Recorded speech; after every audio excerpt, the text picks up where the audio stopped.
spots in NA East, 1 in NA West, but also just for reference, the European cutoff in order to play on Sunday was around 48 points. Generally, NA East is going to be a little lower than that. 48 or 58? 58, sorry, 58, not 48. 58 points. I misspoke. You're correct there. But yeah, 58, and that's ridiculous. 58 points over 10 matches playing against only Champion League players. I mean, that's very, very impressive, and the matches tomorrow are going to be incredibly intense. But now, jumping on board with YRK Liam as Meatball goes down just before that, rifting out, but sitting on 5 eliminations currently. Poor Meatball. Well, that also is just a great name. Just want you to know, Meatball, you have a great name. No one will ever be mad about that one. You know, it's like, oh, I got eliminated by Meatball. That's a good name. You know, it makes you feel good. Anyway, he got Liam here, who is just looking to go after some of this high ground. He was scouting around and waiting to see if there was an opportunity maybe to dive onto someone. There will be some players below him, but no one immediately below him. So this area here will be Liam's for the time being. Just needs to be smart about how Liam builds out and just owns a lot of this territory here. Owns, as I always say, the real estate. Great shot, though. Knocked down Hawks FN from the sky. And you got to be careful, man. If you think you're safe when you're flying around in the glider, but then out of nowhere, you just get swatted out of the sky like a fly.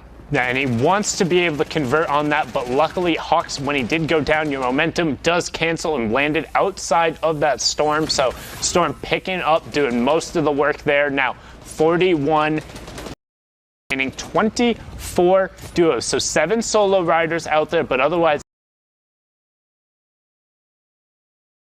impressed of it. I like the Battle Buddy term. You know, like Thunder Buddies from, from that movie. Oh. Forget that one. I can't forget how to call a dirty snipe because Zevo just got a haircut courtesy of Mio J.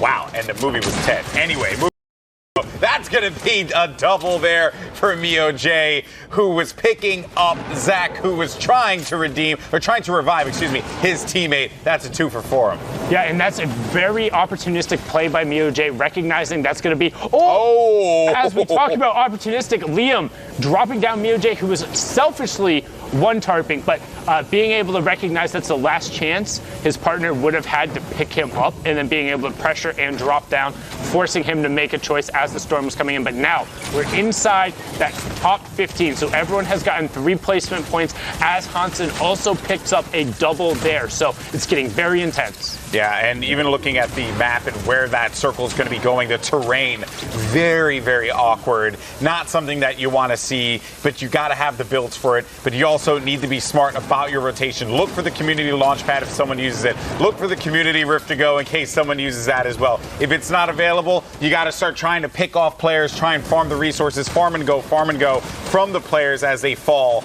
But this is where it gets a little tricky because when you're going up for this high ground to try and overtake this, you're going to keep dealing with that Storm, and then Buzz is going to find one in front of him. That will be Struggs, another one as well. He sees him through the build, and he's going to catch him. That's Marstylo, and a third player as well. Does he opt to go after that player? These are going to be very fragile builds here as well, Sundown. He has to be careful. Only 33 remaining. Yes, but he does know he's going to convert on those elims, so can opt to challenge. However, both of them going over. You do have Loki's